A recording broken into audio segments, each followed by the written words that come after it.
What's up, champs? Welcome to another episode of the Keeping Karlsson Short Shifts Fantasy Hockey Podcast. I am your host, Ben Burnett, and I am going to invite everybody who's listening to welcome me, or to join me, in fact. Welcome me and then join me in welcoming back our intrepid co-host, my friend and yours, the talented Mr. E. Lewis Ezekiel. Lewis, my pal, my friend, how are you this fine Tuesday evening? I am doing great. I am so happy to be back in the studio with you, so to speak. I am just ready to cover some content, and I just wanted to give you all the props. You guys really held it down. People seem to love the episodes that you recorded over the last, week and a half here. So really nice job, and I really enjoyed listening to them too. I'm happy to hear that. I know, though, that just from your appearances in the Keeping Karlsson Discord and the Short Shifts channel over the past few days when you were taking a vacation from your vacation, you popped in. You have a few things you want to set the record straight, it seems like, on a few issues here. Really just one thing I want to talk about, and I want to jump into the ring here to defend my friend, my rival, my sometime enemy, Dave Betton, who caught some strays from Elon during the podcast about, I think Elon was trying to give me a nice compliment, about working the waiver wire. My team started 0-3. I made it to the playoffs. I'm going to get to play in Tier 1 again, which I'm very excited about, but I feel like he implicated Dave a little much in my rough start. And, I had to miss the auction, and Dave was willing to give up 4 hours to draft on my behalf, which is a high pressure situation. But I asked him to do it because I know he's such a competitor. He was going to give his best effort, and I really felt that I could trust him to do a good job. And he did an outstanding job. He followed our plan, getting guys like Mac and Saros and Yossi, guys I really wanted on my team that I thought would be points with value. He picked up Kadri and Rust. And so, it was going to take time with a studs and duds approach to get my lineup filled out with the Duchesnes and Kyrus and Ghost of Spares and stuff. So I wasn't surprised to have a little bit of a bumpy start, and by no means was that on Dave. So I just wanted to come out and publicly clear the air and say I am so pleased with the job that he did, and would recommend him to anyone whose evil friends schedule a football Saturday and hockey draft day wedding.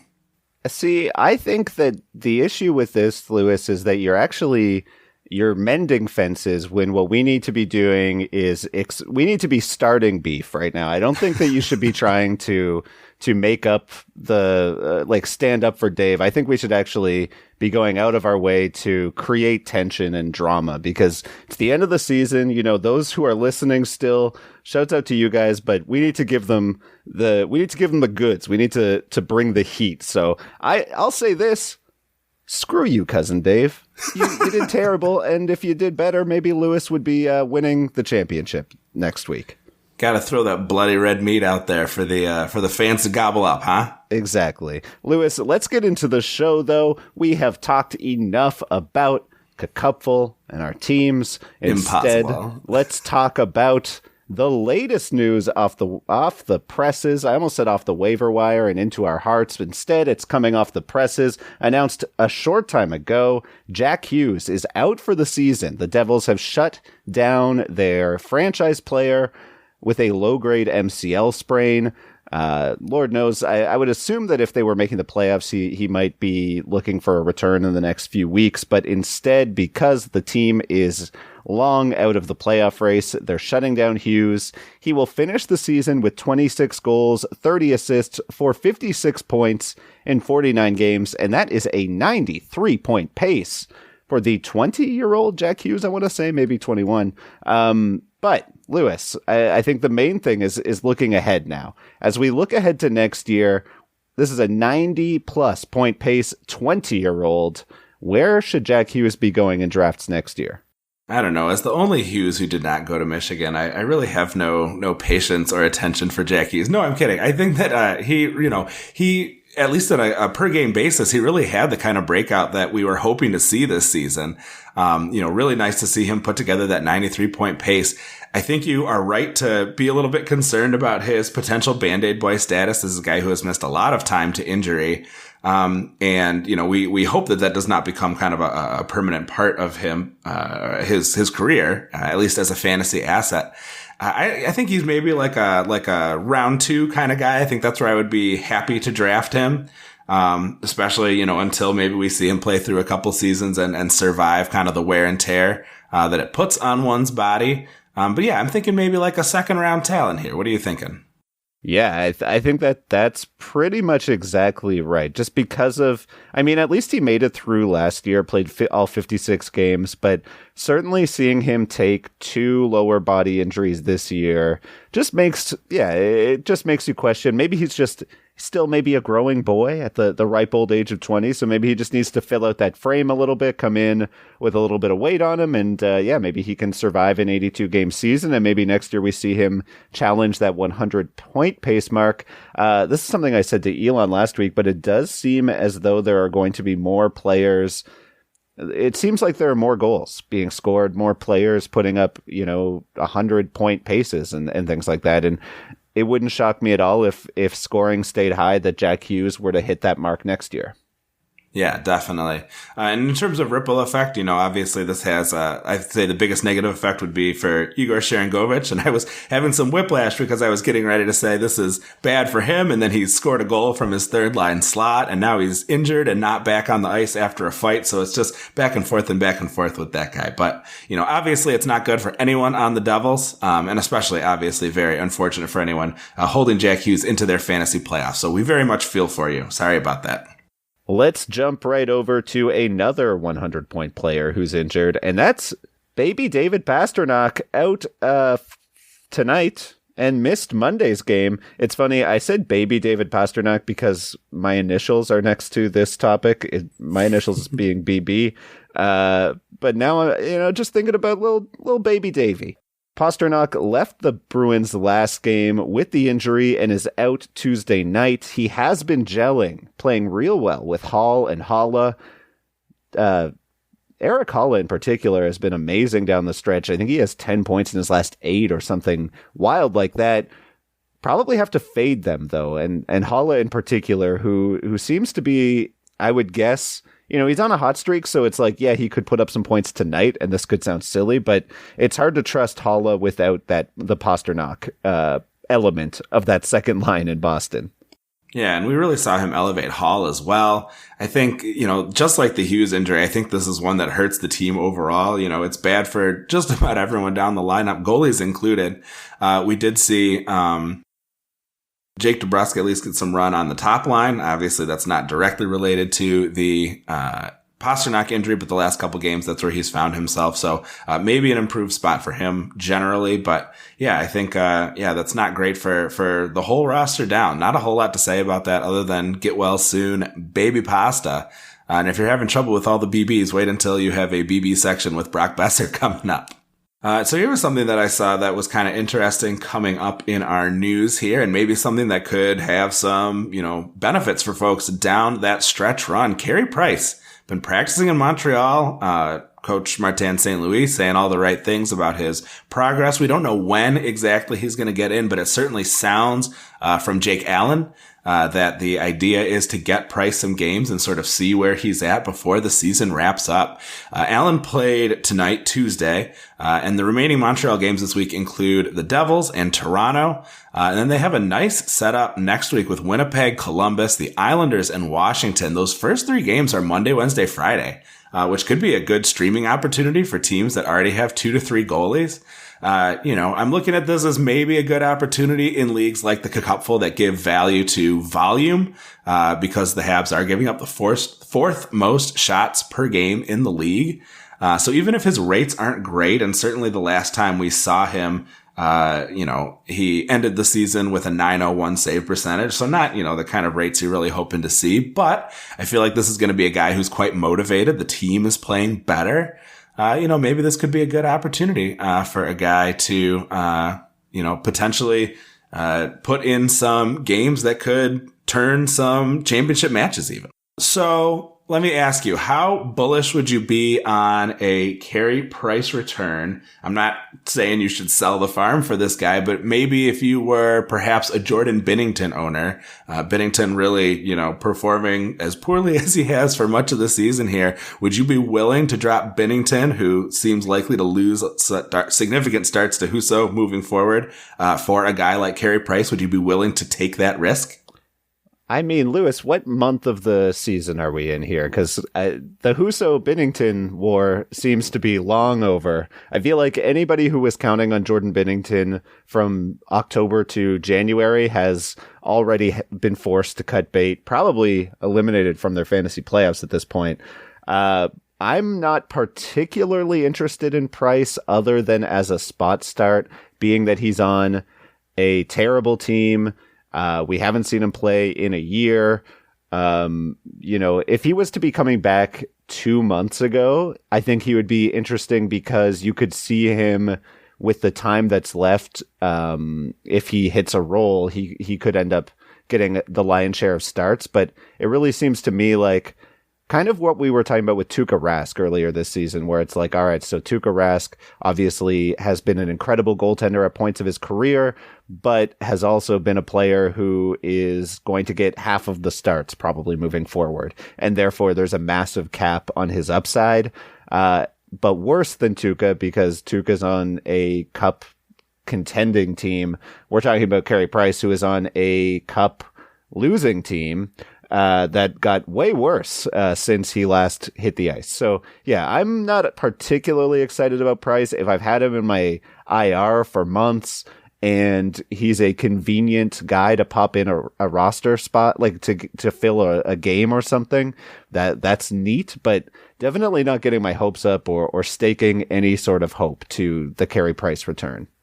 All right. I think it's good to have that kind of, that cautious approach, certainly. Obviously the coaches are going to be saying good things about him. They want to build up his confidence and have this, just this is a really important guy to the franchise. So I'm not surprised they're saying all the right, nice things about him. But I think anytime you see news with this, you start to see that percent owned creeping up. So I appreciate your cautious approach. Yeah. And I mean, it's not like he's unrosterable. It's just that I'm not getting my hopes up about it. It's like a few years ago when Scott Darling went to Carolina and then was terrible, and you could get him for free in any draft the next year. It's like, yeah, I'll take a shot on Scott Darling for free rather than like at the 8th round cost that he had the year before in his first year in Carolina. I'll take Carey Price off the waiver wire for free and see what happens, I guess. But I mean, we're at the end of the season, so it's really hard to see him having an impact on this fantasy season. Looking ahead to next year, I guess, is sort of where I'm most interested to see how he fares, because I mean, it'll be hard to tell. It'll be hard to translate these numbers, but it would be nice to see him come back and put up some decent performances to give, I guess Habs fans a little bit of hope that he can be the guy that he was before the injury again.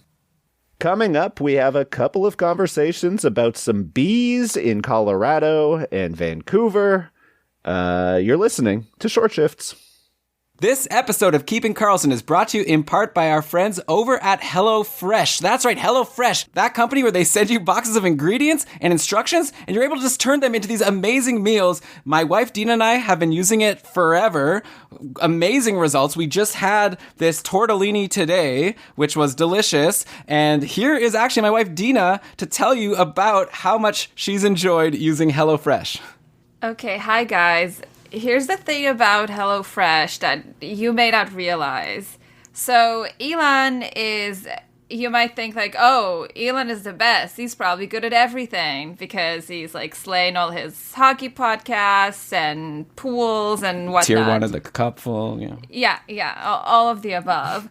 But my Dynasty League. Okay, this is my ad. So the thing with Elon is like there are things he does not like to do and then he just doesn't care for them. So a big contentious issue for us used to be like meal planning. Like, oh my God, it's a new week. Like, what are we going to eat? And then Q and HelloFresh, like problem literally solved. Elon is not like a kitchen whiz by any means, does not enjoy like coming up with recipes and executing them. But with HelloFresh, he loves it. The ingredients are there, the instructions are there, he's in his zone, he's cooking the meal. It's amazing every time. The ingredients are fresh, they're coming into us, they're seasonal, they're delicious. The variety of recipes is amazing. So we're pescatarian, so we kind of mix and match some veggie options, which there are always more than what we can even pick for a week, and then like a fish or seafood option that we can also bring in. And I gotta say, like, I'm sold. It's like, I used to be the main cook of the house. Now it's Elon, just like churning out these delicious recipes day in, day out. And I'm just like, okay, keep going. This is great. All right, so if you want to have an impressed partner like I do, then check out HelloFresh. And if you think that even what you've heard isn't enough, we even have a special offer for the listeners of Keeping Karlsson. If you go to HelloFresh.com/KeepingK16 and use code KeepingK16, you're going to get 16 free meals for free. You try it out for free. How about that? And 3 free gifts. So again, that's HelloFresh.com/KeepingK16. Dina, thanks so much for coming on to do this ad with me. Thanks for having me, and, keep those meals coming. They're great. Welcome back to Short Shifts. Lewis, we're hopping on over to Vancouver. You mentioned the other BB, Brock Besser, my BB in Christ. Brock Besser is not traveling with the Canucks. He is out until Friday at least. Besser has been ice cold, no points in his last 4. He'd been healthy for the first time ever, though, the past 2 years. So my main thought with another Besser injury is I'm just hoping that we're not seeing the reemergence of a Band-Aid boy here, like we mentioned with Jack Hughes earlier. Besser finishes the season pacing for 49 points, the worst pace since his 7-game rookie season. Are people going to be fading Brock in drafts next year? And if they are, do you think that's the right move?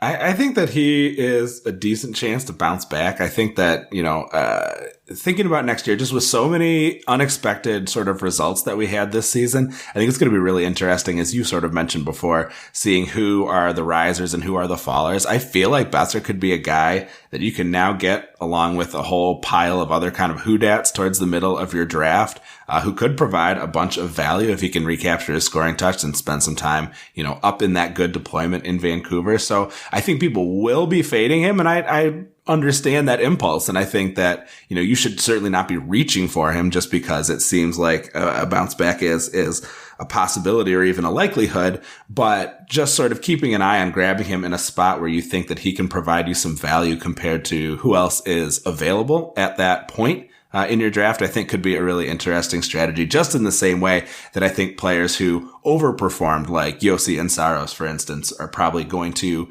go a little too high next season. Yeah, I think that Brock Besser is a guy who you're going to be able to get him at like the 120 to 140 spot in your drafts next year. And it's not that he is guaranteed to bounce back, but it's like his cost will be basically free and you'll get him late enough that you can drop him if he doesn't bounce back.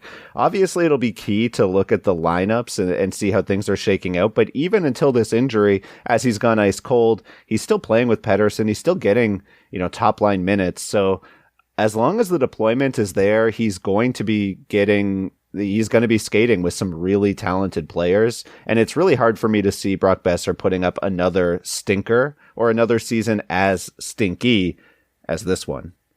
Yeah, you can kind of think of him like maybe like a diet version of what Patrick Laine was this year. Like, people were so down on Laine, and reasonably so. Like, he had been highly unproductive, and, it led to that trade, and then he wasn't great. But, like, he had such a nice bounce back, and I think Besser is capable of that type of bounce back. Maybe not to the same degree necessarily that we see from Laine, because Laine is an extremely talented individual when he kind of puts it all together. But I see them as sort of in the same sort of realm of possible improvement, if not, should be drafted near each other. I think that's a really good comparison, yeah, because you're talking about two goal scorers who are started out their career as incredibly like darlings of the fantasy hockey world and guys who are looked at as maybe like the new generation of goal scorers, and then they fall on hard times. It's like the hero is down in the third act of the film. Or fourth, I don't know how to describe.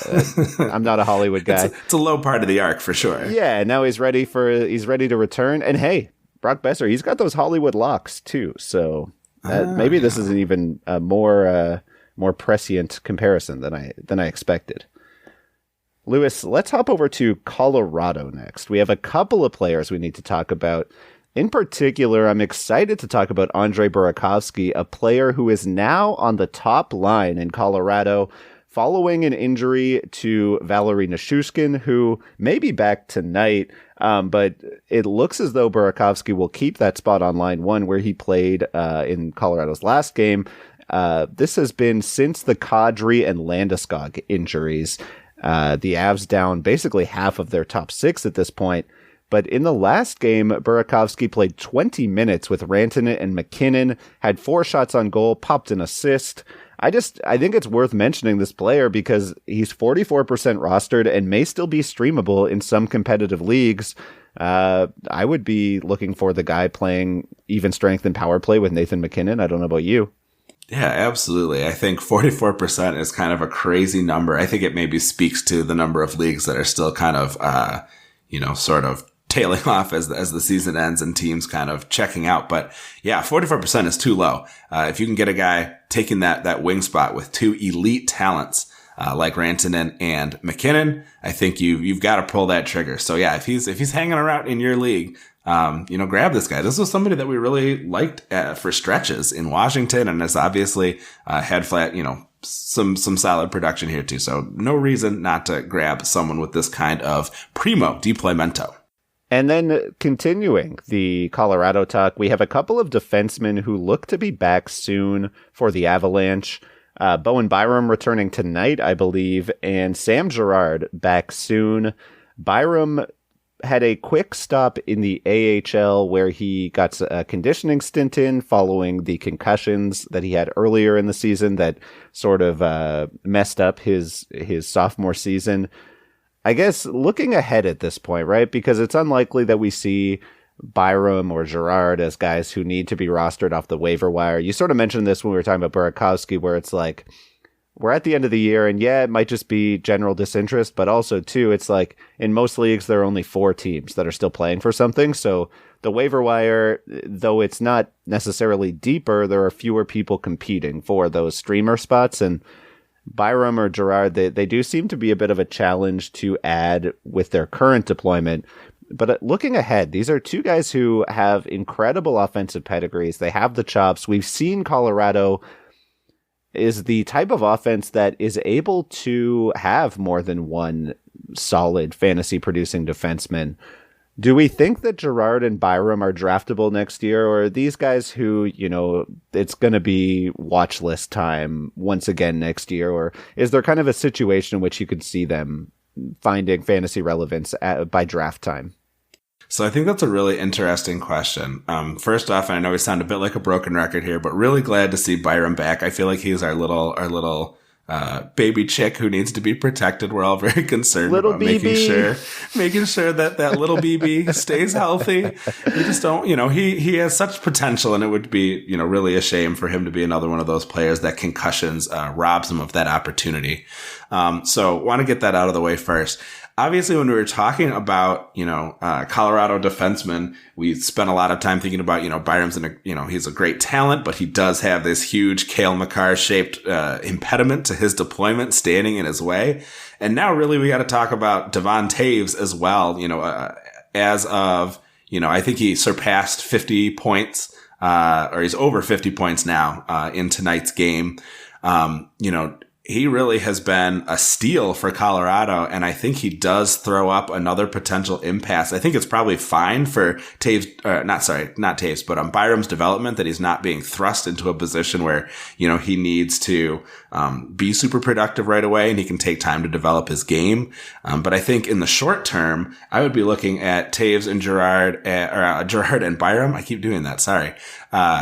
as, the kind of players that I would pick up if you are in a draft where guys like Matthias Ekholm, who came up on Sunday's show with Elon and Brian, if he is a guy who is going, then I think you could be potentially interested in Byram or Gerard. Definitely guys who are talented, but simply aren't going to get the kind of deployment that's going to be really conducive to their success, at least in terms of being a fantasy asset. Yeah, and I guess that is kind of the question is, does Byram's ascent to meeting his possible potential at any point give him that edge over Devon Toews? It's kind of hard to see that right now. And he's still a kid. We could see a massive jump from him, but it is a little challenging to see where that could come from between now and next year. So one more kind of unscripted add-on here, but just something that I noticed as I'm looking through the scores and some of the box scores is that Sergei Bobrovsky was pulled again in this game. It's Toronto versus Florida. And once again, Spencer Knight has come in and the team has rallied. As we are speaking, Alexander Barkov has scored to put Florida ahead 6-5. So, we saw something similar happen over the weekend, and anybody who, left Knight in a goalie spot got themselves a win after a really nice comeback. Is it, we've got Spencer Knight at 53% rostered in Yahoo. Is this a guy that people should be going out to grab as a difference maker? Certainly you would grab Knight before Carey Price, I imagine, based on your previous comments. 100%. Yeah, no, I think that I guess we talked about goaltenders last week, and the main guy who I was excited about at that point was Semyon Varlamov, a player who probably won a lot of people their weeks after they grabbed him off the waiver wire in the first round of the playoffs. And now with Sorokin nearing a return, I'm wondering if I'm sure there are a lot of folks hoping that Sorokin takes a little bit of extra time to return. But yeah, Spencer Knight is a player who I'm sure the folks who rostered Spencer Knight are disappointed they didn't hold on if they dumped him because Bobrovsky was back, because it looks like he is the guy to roster in Florida right now. I mean, I would imagine that the one impediment here is that we're so close to the playoffs that I would imagine that Florida wants to get Bobrovsky back on his game. So I wouldn't be surprised at all to see Brunette go back to Bobrovsky fairly regularly, but maybe it's such a short sample size before the fantasy playoffs are over. Florida has 5 games between now and the end of next week. So if you could get 3 games out of Spencer Knight, that could be league winning stuff. Yeah, absolutely. And so, obviously the 8th and the 9th, they have a back-to-back. So you can imagine that the 2 goalies will split that time. But yeah, it'll be really fascinating to see who starts games against Anaheim on the 12th, Winnipeg on the 15th. Just something to certainly keep an eye on, because Knight has been a lot more successful. And like I said, the team, for whatever reason, is just playing better in front of him because they've made these amazing rallies. It's just been wild to see. You cannot count Florida out of any game because they are coming back from some enormous deficits. Yeah, it really is like when Bobrovsky comes out, it's like day and night. You know what I mean? Yes, right. Absolutely. All right, Lewis, that is all the time that we have for tonight. I'm being told by our invisible producer that we actually ran out of time before I made that last day and night joke, but unfortunately it did make the cut. Thank you for joining me. I'm so pleased that you're back with me, and I look forward to chatting with you again about fantasy in the very near future.